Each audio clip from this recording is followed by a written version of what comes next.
दोस्तों जैसा कि आप सभी जानते हैं महाराष्ट्र में इलेक्शन हुआ और फिर से वही सरकार बनी जो पहले थी। महाराष्ट्र में एकनाथ शिंदे के नेतृत्व वाली नई सरकार के गठन के साथ मुंबई में 2 लाख करोड़ रुपये की कई बुनियादी ढांचा परियोजनाओं की गति मिलने की उम्मीद है। इन परियोजनाओं में धारावी पुनर्विकास परियोजना, महालक्ष्मी रेसकोर्स में सेंट्रल पार्क और गारगाई पिंजाला पानी आपूर्ति योजना शामिल है। इसके अलावा महाराष्ट्र में कई सारे बड़े प्रोजेक्ट पर पहले से ही काम चल रहा था, तो सरकार चेंज होती तो हो सकता था कि इसका काम रुक सकता था, चाहे वो बुलेट ट्रेन हो या कोई भी बड़ा प्रोजेक्ट हो। बट अब कोई भी प्रोजेक्ट का काम नहीं रुकने वाला है, जैसा काम चल रहा था वैसा ही चलेगा और अलग से 2 लाख करोड़ रुपया का और बुनियादी ढांचा प्रोजेक्ट इसमें ऐड किया जाएगा। तो आइए इस पूरे नए अपडेट पर बात कर लेते हैं कि इस 2 लाख करोड़ रुपये की लागत से कौन कौन से बड़े प्रोजेक्ट को यहाँ पर तैयार किया जाएगा, स्पेशली किस रीजन में इतना सारा पैसा खर्च किया जाएगा, कैसे मीरा भाईंदर और विरार तक कोस्टल रोड, धारावाही डेवलपमेंट, इन सब योजनाओं को और अधिक रफ्तार मिलने वाली है। आइए जानते हैं इस छोटे से वीडियो के माध्यम से। नमस्कार साथियों, मैं हूं विकास और आप देख रहे हैं ऑल इंडिया प्रोजेक्ट।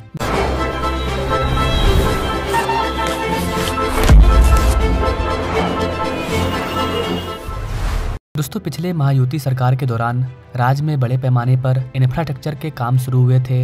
इनमें जो हमारा मेन प्रोजेक्ट था, जैसे कि धारावी पुनर्वसन प्रोजेक्ट, महालक्ष्मी रेसकोर्स में सेंट्रल पार्क का बनाना, गारगाई पिंजाल पानी की योजना, मुंबई में सड़कों को सीमेंटेड करना, सीवरेज के गंदे पानी को साफ करने के लिए 7 STP प्लांट का काम और कोस्टल रोड को मुंबई से बाहर मीरा भाईंदर होते हुए विरार तक ले जाने की जो योजना है, अब इन सारी योजना पर तेजी से काम स्टार्ट होगा। राज्य में महायुति सरकार की वापसी के बाद इन सभी इंफ्रास्ट्रक्चर प्रोजेक्ट को गति मिलने की 100% उम्मीद है। विपक्षी महाविकास अघाड़ी यानी कि कांग्रेस, उद्धव गुट और शरद गुट, वो लोग इन परियोजनाओं में भ्रष्टाचार का आरोप लगा करके इन्हें रोकने या जांच कराने की बात कर रहे थे चुनाव से पहले ही। तो लोगों को भी पता चल गया था कि जितने प्रोजेक्ट पर काम चल रहा है उसका भी काम रुकेगा और ये जो नया प्रोजेक्ट मैंने जिसका नाम बताया उसका भी काम रुकने वाला है, जबकि ये वहाँ के आम लोगों के लिए काफी इंपॉर्टेंट प्रोजेक्ट है। तो लोगों को ये चीज समझ में आया और रिजल्ट में ये देखने को भी मिला। चुनाव के दौरान महाविकास अघाड़ी ने जीतकर आने पर धारावी प्रोजेक्ट को रद्द करने की बात कही थी, जबकि धारावी में गरीब लोग रहते हैं, पूरे गरीब लोग रहते हैं और सरकार चाहती है कि जिस तरह से मुंबई में बड़ा बड़ा बिल्डिंग है तो धारावी को हम एक झोपड़पट्टी क्यों रहने दें। धारावी को भी हम लोग डेवलप करते हैं और वहाँ जो लोग रहते हैं उनको उनका घर मिल जाएगा और उसके ऊपर जो बिल्डिंग पर बिल्डिंग बनेगा उस पर दूसरे लोग भी आकर के रह लेंगे, तो उनको भी घर मिल जाएगा और ऊपर हवा में जो जमीन खाली है उसके ऊपर जब बिल्डिंग पे बिल्डिंग बनेगा तो उससे कंपनी को भी फायदा हो जाएगा, तो उनको भी पैसा मिल जाएगा। और जिनका जो जमीन है वो जमीन तो उसी का रहता है, बस कुछ साल का कॉन्ट्रैक्ट रहता है। तो ये सारा प्रोजेक्ट था, लेकिन जो विपक्ष गवर्नमेंट है वो इन सारे प्रोजेक्ट को रोकना चाहती थी, ऐलान भी कर चुकी थी, लेकिन वो जीत नहीं पाई। तो इन सारे प्रोजेक्ट का काम अब तेजी से आगे बढ़ेगा। वहीं मुंबई में सड़कों को सीमेंटेड करने के काम में भ्रष्टाचार का आरोप लगाकर इसकी जांच कराने और जो महालक्ष्मी रेसकोर्स की जमीन पर प्रस्तावित सेंट्रल पार्क बनने का प्लान किया गया था उस पर भी भ्रष्टाचार का आरोप लगाने की बात हो रही थी। आपको बता देगा इसकी मुंबई में लगभग 2 लाख करोड़ रुपये के विकास कार्य जारी हैं, वर्तमान में जारी हैं और कुछ शुरू होने वाले हैं। इन सब का काम रुक जाता और शायद आम जनता नहीं चाहती थी कि इन सब प्रोजेक्ट का काम रुके, चाहे वो मेट्रो हो, लोकल हो या फिर कोस्टल रोड का निर्माण हो या फिर बुलेट ट्रेन का निर्माण हो। शायद आम पब्लिक नहीं चाहते थे कि इन सारे प्रोजेक्ट का काम रुके। यही कारण है कि महाराष्ट्र का जो रिजल्ट आया है आप देख सकते हैं बहुत ही डिफरेंट है। एकनाथ शिंदे के नेतृत्व वाली महायुति सरकार ने धारावी के पुनर्विकास का ठेका अडानी की कंपनी को दिया है। करीब 600 एकड़ में फैली धारावी में 80,000 घर बनाने की योजना है।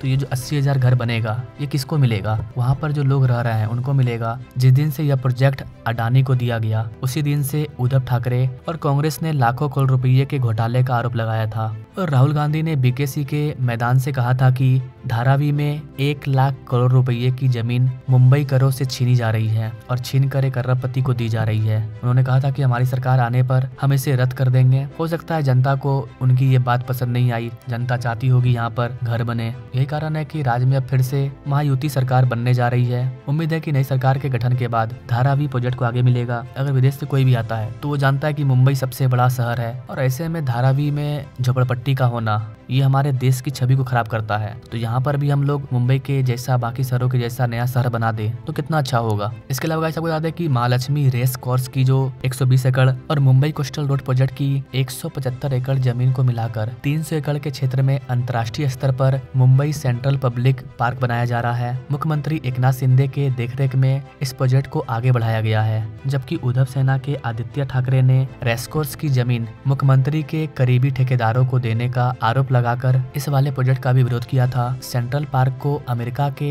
न्यूयॉर्क और लंदन के पार्कों के तर्ज पर विकसित किया जाएगा। तो आम पब्लिक क्यों नहीं चाहेगी कि जहाँ पर वो सांस लेंगे, मतलब पार्क में घूमने आएंगे, वो पार्क अगर अमेरिका और न्यूयॉर्क जैसा हो, लंदन जैसा हो, तो मुंबई और आगे जाएगा ना। तो लोगों को ये चीज पसंद था और अब नई सरकार आ चुकी है, तो नई सरकार के गठन के बाद इस प्रोजेक्ट को और रफ्तार मिलेगी और तेजी से काम होगा। इसके अलावा गाइस, मुंबई में पानी की समस्या को दूर करने के लिए सरकार ने गारगाई पिंजाल प्रोजेक्ट को गति देने का फैसला किया है, जबकि उद्धव ठाकरे सरकार के दौरान इसे ठंडे बस्ते में डालकर मलाड के मनोरी में समुद्र के पानी को मीठा करने का प्रोजेक्ट आगे बढ़ाया गया था। समुद्र के पानी को मीठे पानी में बदलना इतना आसान काम नहीं है, काफी ज्यादा पैसा खर्च होता है, उसमें काफी ज्यादा कॉस्टली भी होता है। और ये सब हम लोग उस देश में करते हैं जहाँ पर पीने का पानी ना हो, जैसे कि सऊदी अरब वगैरह में। लेकिन हमारे पास ऑलरेडी नदी है, तो हम उसी पानी को सही कर सकते हैं। तो हर सरकार अपना अपना प्रोजेक्ट बताती है, अपना रिपोर्ट बताती है, लोगों को जो पसंद आता है लोग उसके अकॉर्डिंग सरकार के प्लानिंग को देख करके, सरकार के डिमांड वगैरह को देख करके अपना डिसीजन लेते हैं, और उन्होंने डिसीजन लिया। आपको बता देगा इसकी 2022 में राज्य में महायुति सरकार बनने के बाद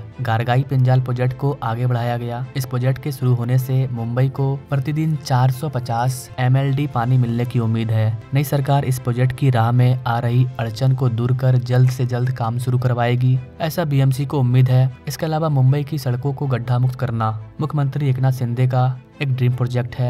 अब तक मुंबई की लगभग 1300 किलोमीटर लंबी सड़क सीमेंटेड हो चुकी है। उद्धव सेना लगातार सड़कों के सीमेंटेड करने में घोटाले का आरोप लगा रही है। आदित्य ठाकरे कई बार कह चुके हैं उनकी सरकार आई तो वो इस प्रोजेक्ट की जांच करवाएंगे, लेकिन अब राज्य में फिर से महायुति सरकार बनने जा रही है, इसलिए इन प्रोजेक्ट को और गति मिलने की उम्मीद है। आपको बता देगा इसकी BMC दूसरे चरण के तहत मुंबई में 500 किलोमीटर से अधिक लंबी सड़कों को सीमेंटेड कर रही है। वहीं पहले चरण में 392 किलोमीटर और दूसरे चरण में 309 किलोमीटर, यानी कि टोटल 701 किलोमीटर लंबी सड़कें सीमेंटेड की जा रही है। इसमें मुंबई शहर, पश्चिमी और पूर्वी उपनगर की सड़कें शामिल है। इसके अलावा गाइस, मुंबई को ट्रैफिक फ्री बनाने के लिए BMC कोस्टल रोड बना रही है। मरीन ड्राइव से वर्ली तक 10.58 किलोमीटर का जो कोस्टल रोड का काम है वो लगभग पूरा हो गया है, उधर गाड़ियां भी चल रही है। वर्सोवा से दहिसर तक बनने वाले लगभग 22 किलोमीटर लंबे कोस्टल रोड का निर्माण काफी तेजी से चल रहा है, आगे बढ़ रहा है। इसे 6 चरणों में बनाया जाएगा। इस तरह से दहिसर से